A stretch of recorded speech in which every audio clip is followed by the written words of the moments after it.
Asdiqa, salam alaikum, bonjour ou bonsoir les amis. J'espère que vous allez bien partout où vous vous trouvez. En tout cas, c'est ce que je vous souhaite et pour le meilleur de toutes les situations et plus particulièrement en ce mois sacré de Ramadan. Bienvenue sur votre chaîne Bled Maralibia qui attend comme toujours vos encouragements qui nous font bien évidemment beaucoup de bien. Et merci pour vos gentils commentaires ainsi que pour vos précieux conseils. Merci aussi de nous recevoir chez vous une nouvelle fois à travers cette séquence. Mais abonnez-vous et faites abonner vos connaissances, vos alentours, vos proches pour tout simplement y être informé des dernières nouveautés de votre chaîne.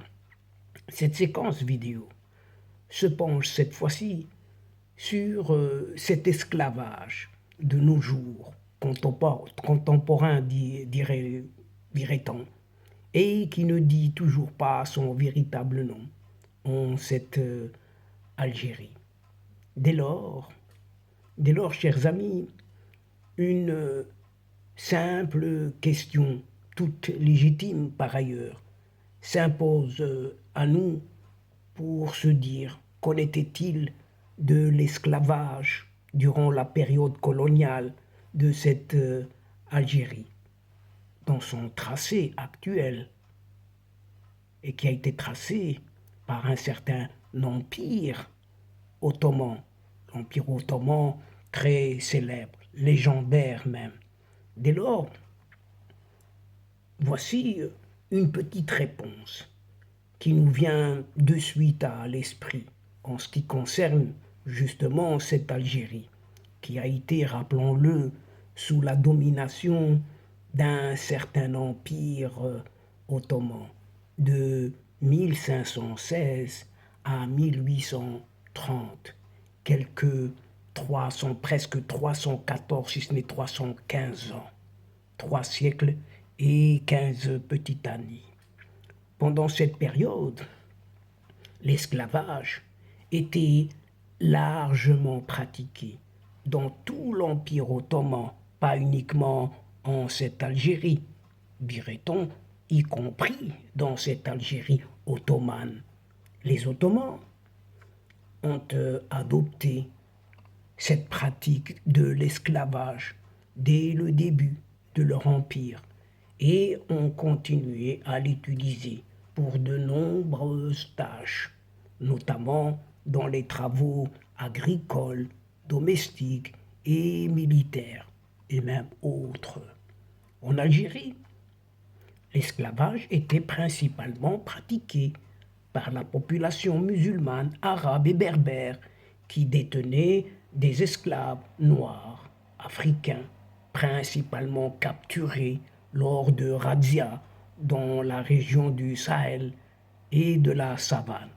Et ces esclaves étaient principalement utilisés comme travailleurs agricoles ou encore domestiques, mais ils étaient également utilisés comme soldats dans l'armée algérienne, connue sous le nom de régiment de janissaires entre guillemets. Il est important de noter que l'esclavage n'était pas seulement une pratique musulmane, mais était également pratiqué par les Européens dans la région à l'époque, y compris les Français, les Espagnols et les Portugais. Cependant, il est vrai, il est vrai que l'esclavage a été aboli en Algérie par les autorités françaises après la conquête française en 1830. Cette Algérie n'a connu que des conquêtes. Une première ottomane dont on vient parler et la française à partir de 1830. Donc, une autre question vient s'ajouter à la première. Pourquoi dès lors vouloir en parler de cet esclavage des indigènes de l'Algérie actuelle par les Ottomans de l'époque?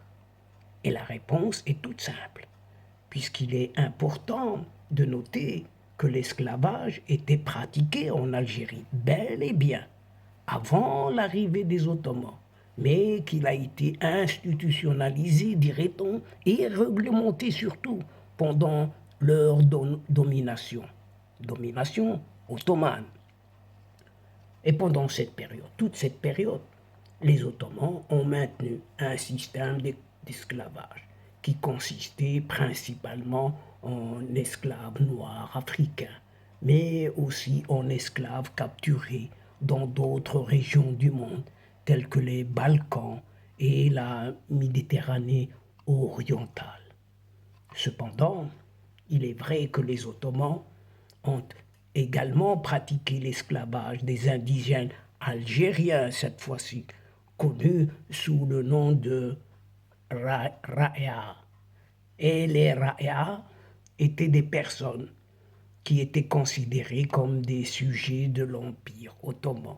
Des sujets de l'Empire ottoman, vous avez bien compris, mais qui n'étaient pas musulmans et n'avaient pas les mêmes droits que les musulmans. Et les Ra'ia pouvaient être des chrétiens, des juifs, des zoroastriens ou des membres d'autres religions. Les Ra'ia étaient souvent soumis à des travaux forcés, à des impôts élevés et à d'autres formes de discrimination. Et certains Ra'ia étaient également capturés et vendus comme esclaves. Cependant, il est important de noter que la pratique de l'esclavage des indigènes par les Ottomans était moins courante que celle de l'esclavage des Africains. Il est également important de noter que la colonisation française a également pratiqué l'esclavage en Algérie. Même après l'abolition officielle de l'esclavage en France en 1848. Vous entendez bien, même après l'abolition officielle de l'esclavage en France. Les colons français ont souvent utilisé les travailleurs algériens de l'époque, qui ne s'appelaient pas évidemment algériens, c'étaient les Arabes de cette région, les Arabo-musulmans, comme des travailleurs utilisés comme des travailleurs forcés dans les plantations et les mines, et ont également utilisé des prisonniers de guerre comme main-d'œuvre forcée. Et la tradition semble se perpétuer de nos jours en cette Algérie, dite pourtant nouvelle, puisqu'il n'y a qu'à voir dans quel état se trouve cette population qui couvre les Chines. Et toujours, même maintenant, de nos jours, des fils et des fils, il n'y a rien circulé, rien à voir.